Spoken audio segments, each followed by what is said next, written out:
આજે આપણે ફરાળમાં પણ ખાઈ શકાય અને વેઇટ લોસ કરતા હોય એ લોકો પણ એન્જોય કરી શકે તેવી આપણે રેસીપી જોઈશું, તો જરૂરથી વિડીયોને એન્ડ સુધી જોતા રહેજો. તમારું સ્વાગત છે મારી ચેનલમાં અને આપ સૌને મારા જય શ્રી કૃષ્ણ.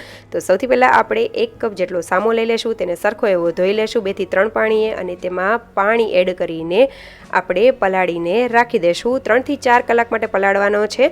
હવે 1/4 કપ જેટલા સાબુદાણા લઈ લેશું, 2 થી 3 પાણીએ ધોઈ લેશું અને તેને પણ ડૂબે તેટલું પાણી એડ કરીને પલાળવા માટે રાખી દેશું 3 થી 4 કલાક માટે.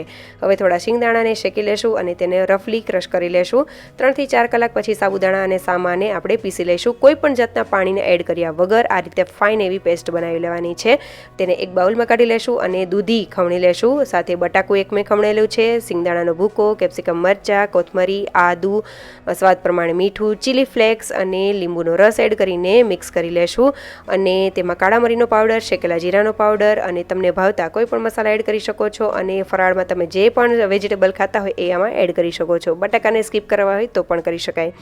હવે 1/4 ચમચી જેટલો સોડા એડ કરીને ઉપર લીંબુ એડ કરીને આપણે તેને મિક્સ કરી લેશું. અને અહીંયા આપણે બેટરમાં કોઈ પણ જાતનું પાણી એડ નથી કરવાનું અને એમનેમ જ દૂધી અને બટાકામાંથી પાણી છૂટશે એટલે સરસ એવું થઈ જશે. તો મેં આ રીતના લોખંડના પેનમાં અને વઘારિયામાં આ રીતે બનાવેલા છે. તેલ એડ કરીને વઘાર કરેલો છે એટલે સરસ એવા ઉપરથી ક્રિસ્પી થાય એ રીતે કરી લેશું. અંદરથી એકદમ જાળીદાર અને સોફ્ટ થશે.